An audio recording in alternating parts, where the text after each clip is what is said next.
Hey guys, this is the video for the June 8th assignment. Sorry it's a little bit late. I'm going to quickly go through this because I think a lot of it is just review.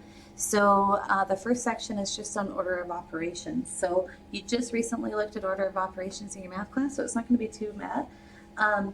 The first thing that we need to remember is that we always follow the BEDMAS rules. So we look at brackets, exponents, division and multiplication at the same time, and then addition and subtraction at the same time. And so when we're going through this, one of the things that I like to do is just underline the next thing that I'm going to do. So with each line, we're going to take out one operation. So in this next line, we're going to take out the brackets. So we rewrite everything in the question exactly as is until we get to what I have underlined. So in this, I've underlined 2.7 plus 0.6, which my answer for that is going to be 3.3. And then I continue to write it just as it was. When I move on to the next one, I'm going to underline what I'm doing for the next operations.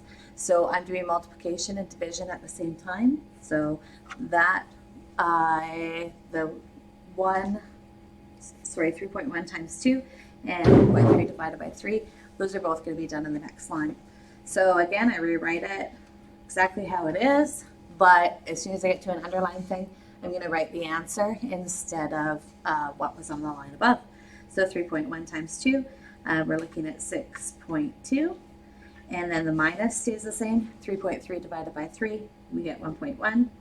On my next line, I can fulfill all those obligations. So I can go 1.2 plus 6.2, so we're at 7.4, minus 1.1, and so now we're at 6.3.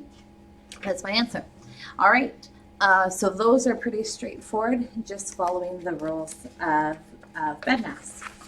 All right.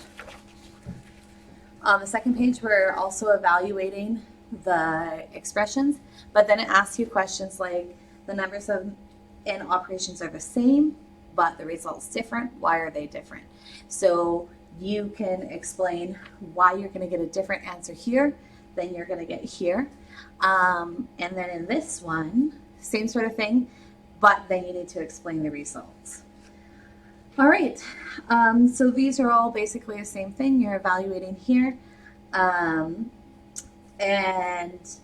on the word question, it's still using BEDMAS, but then it says Grace said the answer is 10.6 and Rob said the answer is 5.3. So it's basically giving you two possible answers and it's asking you which one is correct and how do you know. All right, when we move into the next section, we're looking at the relationship between fractions, decimals, and percents. And remember how I say the part at the top is really going to explain all that. So the biggest thing that you need to remember is that any fraction over 100 is basically a percentage or a decimal really easily written.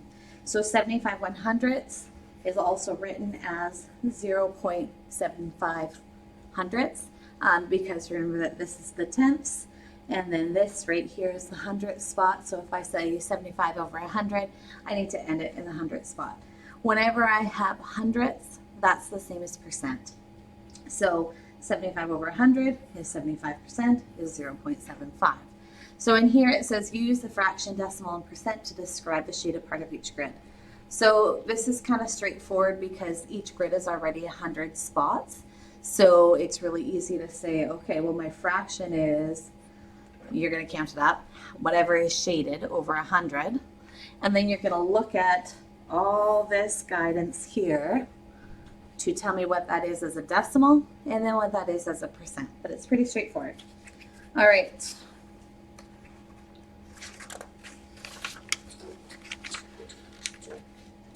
Okay. Now, one of the things I said is that any decimal over 100 is easily written as a percentage. These ones, when you first look at them, they're not going to be a decimal or a fraction over 100.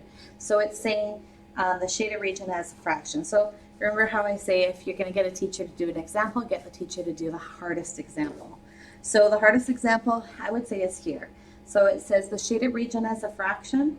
Well, there's 8 slots and 2 of them are filled in. Now, in order to make it as a decimal, because that's what this column is the shaded region as a decimal, I need to have this fraction over 100. Now I could see if I could easily turn it into something over 10. I can't because 8 doesn't fit into 10. So I'm going to look if 8 fits into 100. So the way that I do that is basically by saying 100 divided by 8, which, I guess I should show you that, is 12.5. So if I have 2 over 8, then I need to times 2 by 12.5, which gives me 25 over 100. Now it's asking me what's the shaded region as a decimal. Well, 25 over 100 is written as 0 and 25 100ths. Now the other way to do this operation from this to this would just be to do the division question of the fraction. So it'd be 2 divided by 8. It also gives me 0.25.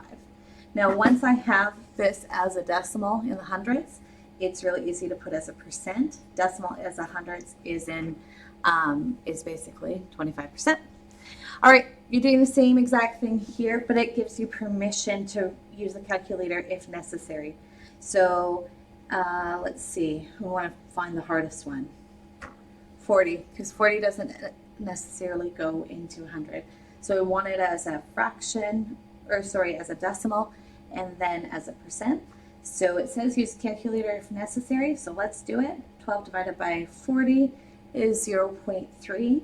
Remember that 3 is going to stay in the tenth spot, which means that if I want hundredths in there, it's just a 0. And then that's really easy as 30%. All right, so that takes care of that page. Next one is more the same. So Bennett had 19 out of 20 on a spelling test. What is those percent? You can use calculator if you want, so you can just do 19 divided by 20 because that's what a fraction is, and you can tell me what it is as a percent. In Mr. Collins' class, 22 out of 25 students hand in their projects on time. So that again is a fraction, 22 out of 25. What percent of the students hand in their projects on time? If it makes sense to you, your first process would be to put it as a decimal and then write that as a percent. Here it's more of the same. Use 4 colors to shade in the squares on the hundredths grid below. So this hundredths grid is obviously there's 100 squares. So when you're looking at the fraction, you wouldn't color 6 of them red. You would look at how many is that over 100. So 6 over 25 is what over 100. You times 25 by 4 to get to 100. So you times 6 by 4 to get how many out of 100. So then we know that there's 24 squares that are going to be colored to red. Honestly, I'm not super concerned about the coloring. So if you just do this whole table, that's fine. Now you might be looking at white and saying, well, there's no number. I have no idea what to do. You need to know that all of this together should equal the whole 100 out of 100. So whether you want to add up the decimals or the percents or the fraction, whatever you're adding up in the end, you should have it all filled in for 100. So I would do red, yellow, green, and purple first, and then see what's left over for the white, because that's going to be how many there is in the white column. All right, I'm going to see if I'm going to do this whole thing in one 15-minute video. We'll see if we can. All right, Lucy and Victor are sharing pens. Lucy has a quarter of the pens, and Victor has 20% of the pens. Who has more pens? So basically, you're going to need to figure both of these out into the same thing. So you're either going to put Lucy's 1/4 into percentage, or you're going to take Victor's 20% and put that into a fraction so that you can easily compare them. It suggests that you look at them both as percentage, but either one would work. Raymond surveyed 10 classmates to find out which shoe, left or right, each person puts on first. His results are shown in this table. So what percent of the students surveyed put on their left shoe first?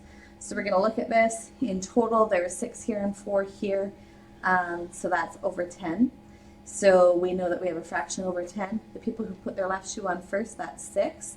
And so we're going to look at what percentage 6 over 10 is. And then we're going to look at the same thing on the right shoe. So that's 4 over 10. What percentage is that? The Fashion Depot is having a big sale this week. Everything is 1/5 off the regular price. What percentage of the regular price do you pay? So first of all, you're going to figure out what 1/5 is as percentage. And then remember, that's how much the sale is. So you pay the remainder. Remember, there's always these hints. The regular price is 100%. What? Write 1/5 as a percent. And then subtract from the regular price. All right.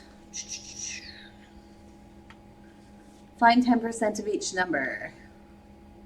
So because 10% can be written as a decimal as 0.1, finding 10% of the number is simply taking the number and timesing it by 0.1. It does the first one for you, like it sets it up for you. They give you more information for the first one, less, and then less and less. So basically it's asking you to take this formula and set it up for questions C and D. So 10% of 60 is 0.1 times 60. So if you want to use a calculator, you can. It's probably going to make really clear sense to you that 0.1 times 60 is going to be 6 because you just moved the decimal over. But as you move into these, you're going to figure it out. So 0.1 times 150, and you're going to set that up for D as well. Whew, that was a whiteboard going. All right.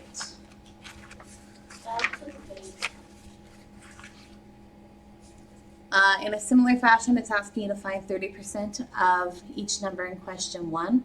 So each number in question 1 was, there was 60, 150, 85, and 55.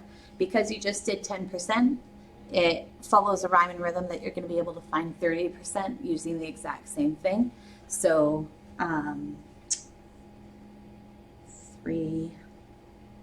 So you already figured out what the 10% is. So if you figured out what 10% of 60 is and it was 6, then 30% is 3 times that. So then that's 3 times 6, and 30% is 18. I hope that makes sense. If it doesn't, send me a message or give me a call and we'll talk through it. In the same way, it's asking you to find each percent here, but it's a different percent for each one. So 7%, 1%, knowing that 7% it would be 0.07, and then timesing that by 80 to figure out what 7% of 80 is. All right, Asher's new backpack costs $29.95 plus 14% sales tax. So you're going to figure out what 14% of $29.95 is, because that's how much sales tax. And then it says how much does he pay in total. So you're going to take the sales tax, add it to the actual price, and then put it together. Here's a diagram of Sanjay's patio. What percent of the patio does the hot tub take up?